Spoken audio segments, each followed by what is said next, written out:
जिसमें एक बहुपद दिया हुआ है और एक दूसरा बहुपद दिया है, उससे भाग देकर हमको शेषफल निकालना है। तो यहाँ पे देखिए भाग किस प्रकार से दिया जाता है।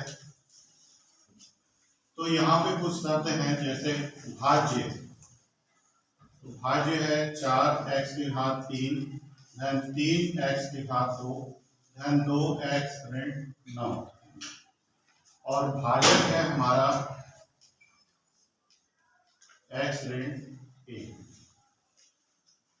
तो हमें 4x की घात 3 धन 3x की घात 2 धन 2x ऋण 9 में x ऋण 1 से भाग देना है। तो देखिए इसको किस तरह से भाग देंगे।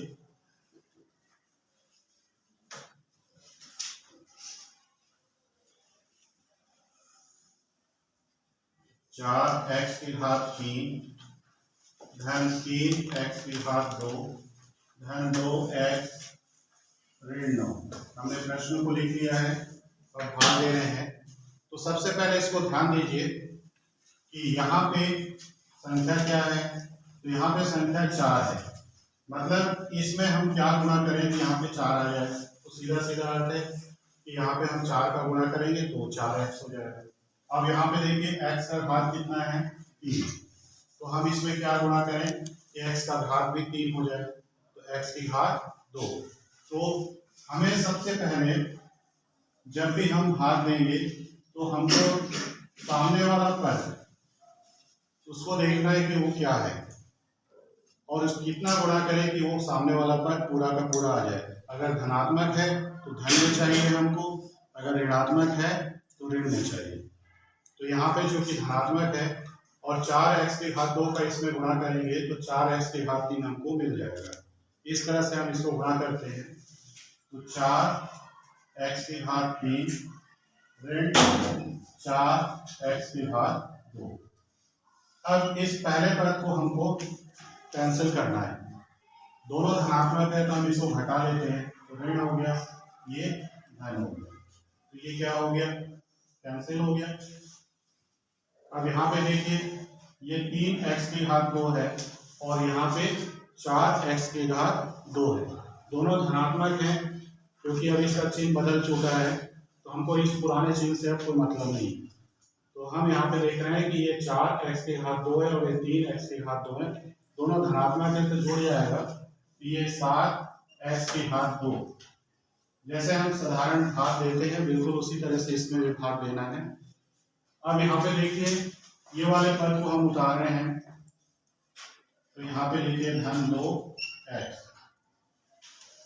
और फिर ध्यान दीजिए यहाँ पे क्या है 7x की घात 2 है।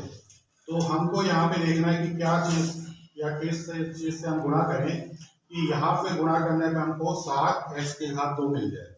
तो यहाँ पे देखिए हम गुणा कर रहे हैं 7x का। धनात्मक संख्या है तो हम धन से गुणा कर रहे हैं। तो ये हो जाएगा 7x का इससे गुणा करेंगे तो ये हो जाएगा 7x की घात 2। फिर ऋण 1 का गुणा 7x से होगा तो ऋण 7x। उसके बाद इसे फिर घटाएंगे तो यहाँ पे ये ऋण हो गया और इसका चिन्ह बदल जाएगा धन। एक धन है और एक ऋण है तो ये फिर से कट जाएगा और यहाँ पे दोनों धनात्मक हो चुके हैं तो ये हो जाएगा 9x। फिर अगला अंक है ऋण 9। तो ऋण 9 पूरा उतार लीजिए। अब यहाँ पे देखिए यहाँ पे जो है 9x है और यहाँ पे क्या है सिर्फ x है।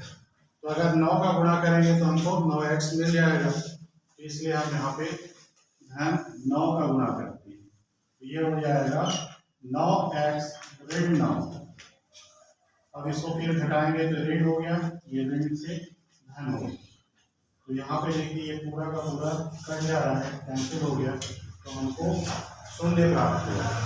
प्रश्न हमारा बोल रहा है कि भाग देने पर शेषफल ज्ञात कीजिए। तो यहाँ पे अंत में हमको क्या बचा, शून्य बचा। तो यही हमारा क्या है शेषफल। तो इस तरीके से हमने भाग दिया है और यहाँ पे भाजक भाज्य भागफल और इसको हल करने पे लास्ट में शेषफल। ये कुछ शब्द हैं जो भाग में प्रयोग होते हैं। जिससे हम भाग देते हैं उसको भाजक कहते हैं। जिसमें भाग देना होता है वो भाज्य कहलाता है, और जितने बार भाग जाता है वो भागफल कहलाता है, और जो बचता है वो शेषफल कहलाता है। इसमें एक संबंध है। संबंध क्या है? भागफल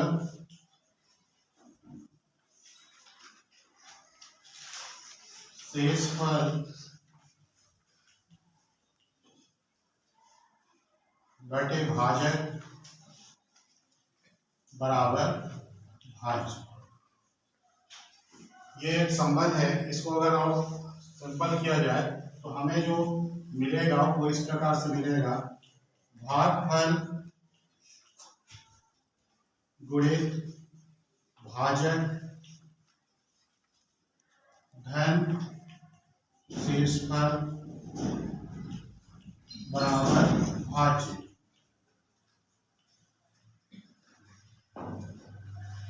ये हमारा एक सूत्र हो जाता है। तो ये भाग से संबंधित कुछ पद थे। हमारा प्रश्न जो था कि एक बहुपद में x - 1 से भाग देना है और भाग देकर बताना है कि शेषफल कितना बचेगा। तो यहाँ पे हमको शेषफल 0 मिला है, तो हम बताएंगे कि इसका शेषफल 0 मिलता है। इस प्रकार से हमने आज बहुपद में भाग देना सीखा।